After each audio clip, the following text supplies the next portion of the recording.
una neurona está formado por un cuerpo, por prolongaciones cortas y por prolongaciones largas. ¿Sí? ¿Qué se llaman las prolongaciones cortas? ¿Quién sabe qué se llaman las prolongaciones cortas en una neurona? Se llaman dendritas. Dendritas. ¿Y qué se llaman las prolongaciones largas? Axones. Axones. ¿Ok? Así está formada una neurona, por un cuerpo neuronal. Miren ustedes, por un cuerpo neuronal. Una neurona es una célula especializada que tiene prolongaciones cortas, se llaman neuronas, y tiene una prolongación larga que tiene axón. ¿Ok? Ahora bien, yo les decía que en la sustancia gris hay una conglomeración, un conglomerado de cuerpos neuronales. Y en la sustancia blanca hay un conglomerado de axones. ¿Por qué es gris? Porque les cuento que en los cuerpos neuronales hay unos corpúsculos que se llaman los corpúsculos de Nissl. Los corpúsculos, todo esto que ustedes ven, se llaman corpúsculos de Nissl. Y si nosotros los vemos al microscopio, todos estos corpúsculos son de color gris. Por eso se llama sustancia gris. Y los axones están envueltos por una vaina que se llama la vaina de mielina. Y la vaina de mielina es de color blanco, por eso se llama sustancia blanca. Ahora bien, en el caso de la médula espinal, miren ustedes, esta es la médula espinal, ¿ok? Astas anteriores, astas intermedias, astas posteriores. Bueno, y además cordones anteriores, cordones laterales, cordones posteriores. Esto que les estoy diciendo, cordones anteriores, laterales y posteriores, están formados por axones. Axones. ¿Y qué función tienen los axones? Transportar impulsos. ¿Sí? Transportar impulsos.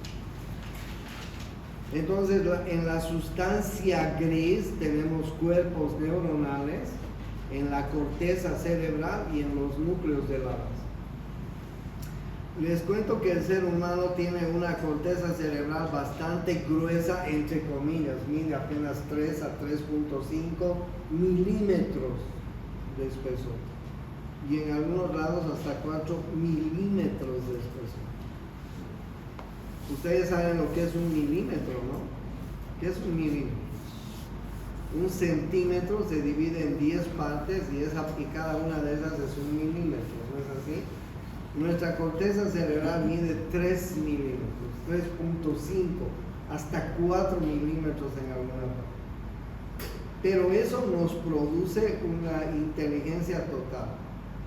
Porque los animales más inteligentes debajo del ser humano no llegan ni a 2 milímetros.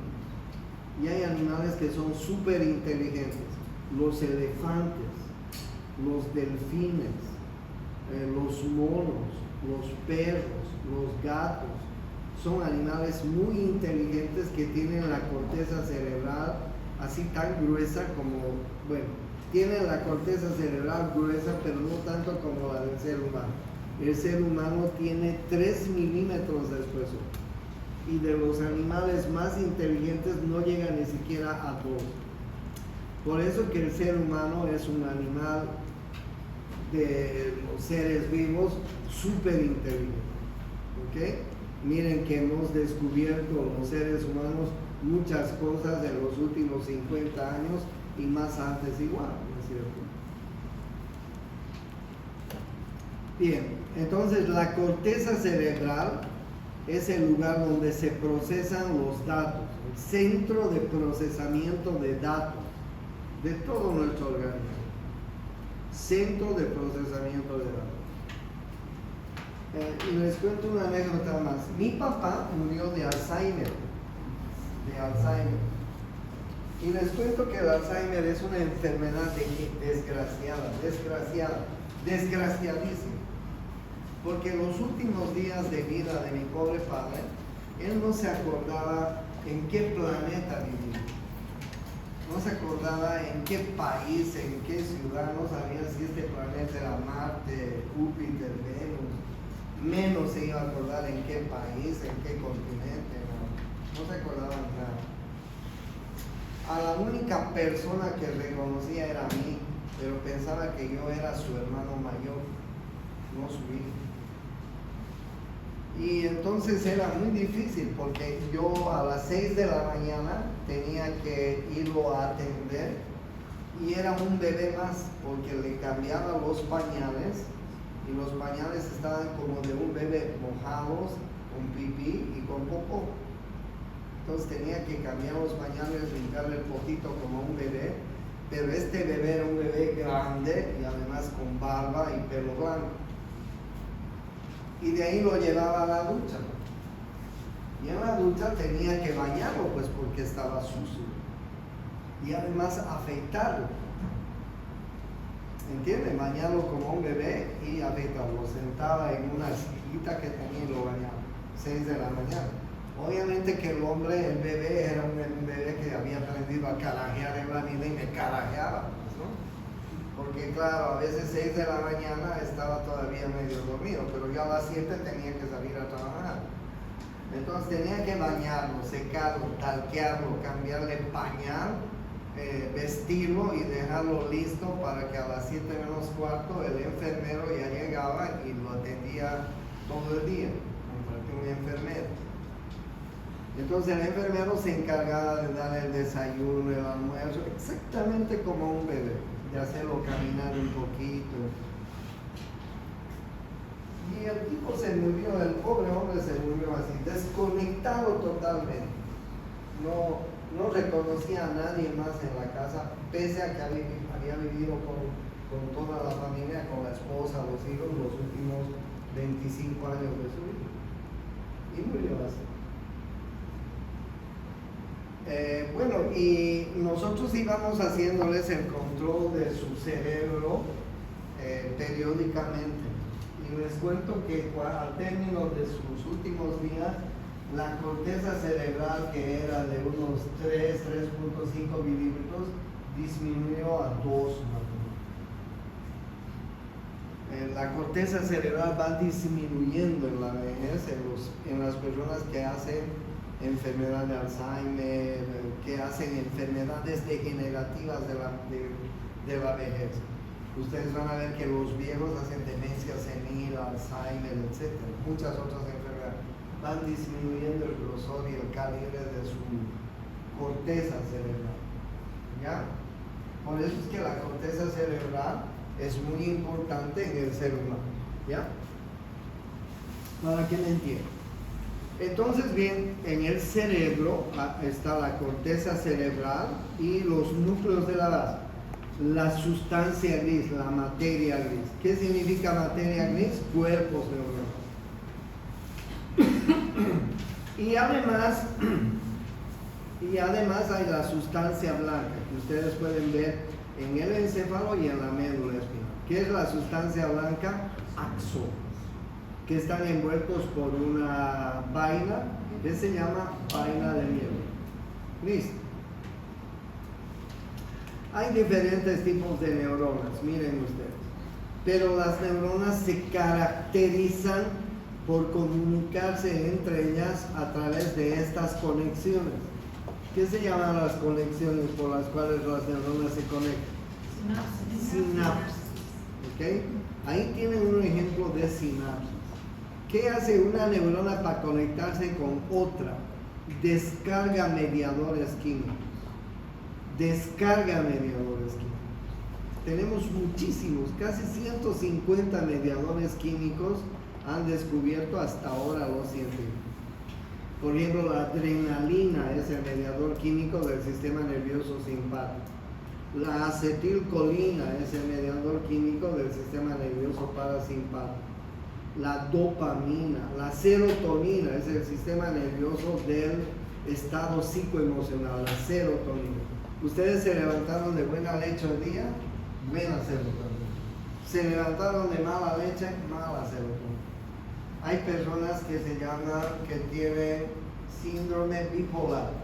Los que tienen síndrome bipolar amanecen muy bien. Hay días que amanecen muy contentos.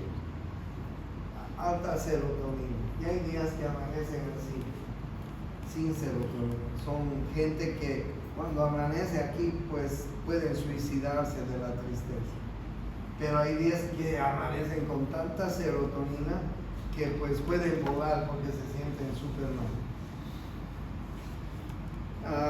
Y entonces, así como esos mediadores que les menciono, hay muchísimos.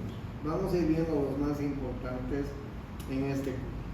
Entonces, las neuronas se comunican por sinapsis y en la sinapsis descargan mediadores químicos. ¿Okay? En el sistema nervioso tenemos dos tipos de células nerviosas. Unas células son las neuronas verdaderas. ¿Okay? ¿Qué función tienen las neuronas verdaderas? Forman estímulos, conducen estímulos, elaboran información. Esas que se están sinapseando entre ellas. Forman estímulos, conducen estímulos y elaboran información. Qué importante. Pero estas neuronas no están flotando en nuestro sistema nervioso. Estas neuronas están sobre una red de otras neuronas que se llaman las neuronas gliales o neuroglía también se llama. Es una especie de red que se forma en todo el sistema nervioso y en esa red están las verdaderas neuronas asentadas. Pero esta red de otras neuronas no tiene la función, pero sí de sostén. Sostienen a las verdaderas neuronas. Y dentro de estas neuronas que forman las neuronas de la glía, de la neuroglía, hay diferentes neuronas. Por ejemplo, miren ustedes, los astrocitos mantienen constante el medio interno, ¿sí? Participan en formación de la barrera hematoencefálica, fagocitan la sinapsis muerta, cicatrizan el sistema nervioso central cuando hay alguna lesión. Hay otras células que se llaman la microglia, células especializadas en fagocitosis y en producir y en la elaboración de antígenos y anticuerpos. Hay otras que se llaman oligodendrocitos, hay otras que se llaman células ependimales, etcétera, etcétera. ¿Okay? Estas células son de sostén. Las células gliales son de sostén a las verdaderas neuronas. Las verdaderas neuronas. Lo que nos interesa son las neuronas, las verdaderas neuronas. Las que se comunican por sinapsis y las que forman estímulos, conducen estímulos y elaboran información. Pero ustedes sepan que hay otras neuronas que sirven de red de sostén a las primeras.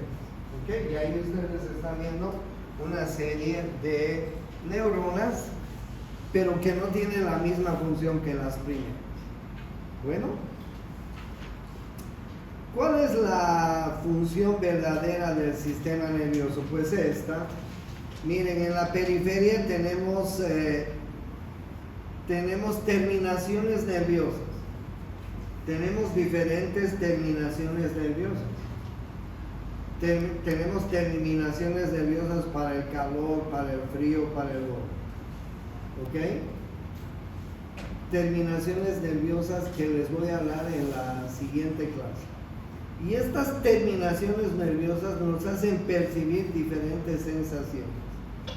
Miren ustedes, las terminaciones nerviosas transmiten los impulsos que sentimos. Transmiten a la médula espinal, de la médula espinal suben la médula espinal, llegan al tronco encefálico, llegan al diencéfalo, llegan a la corteza cerebral. Y en la corteza cerebral se elabora la sensación que estamos sintiendo. ¿Qué sensación estamos sintiendo ahí afuera, ahí en la periferia? Tacto fino, calor, frío, dolor, alguna otra sensación agradable o desagradable, pues todo se va a transmitir